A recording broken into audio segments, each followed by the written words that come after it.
All right, let's dive right in.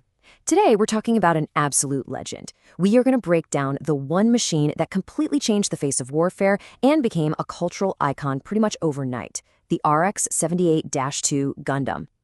I mean, you know you've built something special when your most famous enemy, the legendary Char Aznable himself, just straight up calls it a monster. Seriously, that one line, it perfectly captures the pure shock and awe this thing brought to the battlefield. And it wasn't just Char. The regular soldiers from the Principality of Zeon, they gave it an even more fearsome nickname, the White Devil. So how did one single machine earn a name like that? Well, that's exactly what we're here to figure out. Let's break down how this prototype got its terrifying reputation. Okay, first things first. To really get a handle on this legend, you gotta go back to the very beginning, to the blueprint. And look, this wasn't just some minor upgrade over what came before. No way. This was a complete, ground-up reinvention of what a mobile suit could even be. See, the Gundam was the absolute crown jewel of the Federation's super-secret Project V. Now, let's be fair, Zeon had pioneered mobile suits. They were the first ones to the party. But Project V, its whole purpose was to just leapfrog everything Zeon had done, creating a machine built for one thing, incredibly fast, up-close and personal combat. And right at the heart of its design was this game-changing material, Luna Titanium. This alloy was the key. Think about it. It was way lighter than anything Zeon was working with, but it was so unbelievably tough that a standard machine gun round from a Zaku, it would just bing right off. Incredible. And this right here really shows you just how big the gap was. Just look at this side by side with the Zaku 2, which was, the workhorse of the entire Zeon army. You've got tougher armor, a revolutionary beam rifle instead of a regular old machine gun, and just way, way more power. It wasn't even a fair fight. The Gundam was playing in a totally different league. And this, right here, gets to the absolute core of why it was so impactful.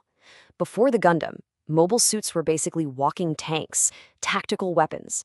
But this machine, it put the firepower of a battleship's main cannon into the hands of one pilot. It just completely rewrote the rules for what a single unit was capable of on the battlefield. So, a revolutionary design is one thing. But hey, a machine is only as good as its combat record, right? So let's get into its operational history and see how this amazing blueprint actually held up under fire. Now, just take a look at this timeline. This is wild. Its entire active service life was just a little over 3 months. That's it. From its crazy, chaotic first launch in September all the way to its destruction on the very last day of the year. In that short time, it just carved a path of pure destruction through Zeon's forces, doing more damage than entire squadrons combined. So, what was its secret? Well, part of it was its brain. The Gundam had a learning computer, which was this groundbreaking AI that recorded everything. Every move the pilot made, every tactic the enemy used. And what that meant was that the Gundam literally got smarter and more responsive after every single battle. It was constantly evolving. And the Federation, they never stopped trying to push this thing to its absolute limits. I mean, talk about cutting it close. In a last-minute tweak right before the final battle of the entire war, technicians slapped this experimental magnet coating onto its joints. This one upgrade boosted its reaction time by a whopping 27%. Think about that. That's an absolutely crucial edge to have going into your final duel. But of course, a revolutionary machine needs some revolutionary weapons to go with it. So let's break down the truly iconic arsenal that made the Gundam so incredibly deadly. Get a load of this number, 1.9 megawatts. That's the raw power of its main weapon, the beam rifle. And this thing wasn't just a gun, you guys. It was basically a miniaturized mega-particle cannon, the kind you'd find on a warship. One clean shot, and an enemy mobile suit was just gone, vaporized. And when things got up close and personal, whew, it was just as scary. Yeah, it had this super elegant and iconic beam sabers, but it also had these brutal, kind of crazy weapons like the Gundam hammer. It's a giant spiked flail that would just crush anything it connected with. And they even made a hyper hammer with its own thrusters for even more impact. Ouch. And this just shows you how versatile it was. The shield, made from that same ridiculously tough Luna Titanium, so it could be used as a weapon or even a decoy in a pinch. Then you've got the little Vulcan guns in its head, perfect for shooting down missiles without wasting precious energy from the main rifle. And for the big stuff, it had the Hyper Bazooka, basically an anti-ship rocket launcher for when you needed to make a really big boom. You know, all great stories, all legends, they have an ending. And for the Gundam, its end came during the final, absolutely desperate hours of the One-Year War, at the massive space fortress of Abawakua.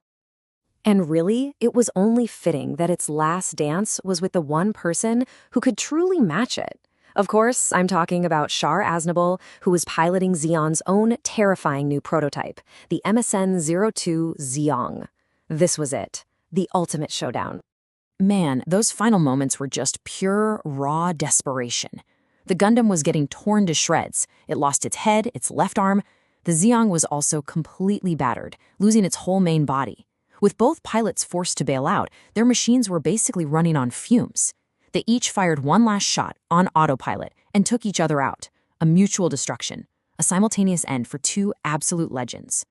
The battle left the Gundam just decimated. Its right arm was gone, a leg was gone, it was completely inoperable.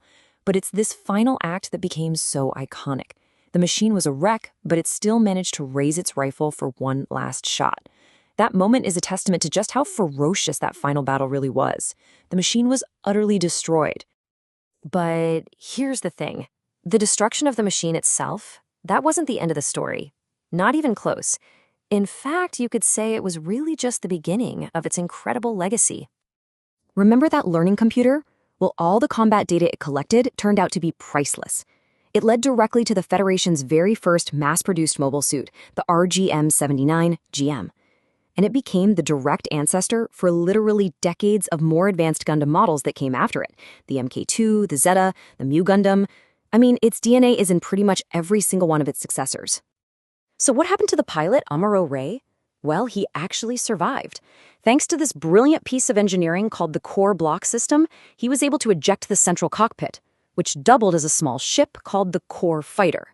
He escaped the exploding fortress, leaving the battered shell of his legendary machine behind forever.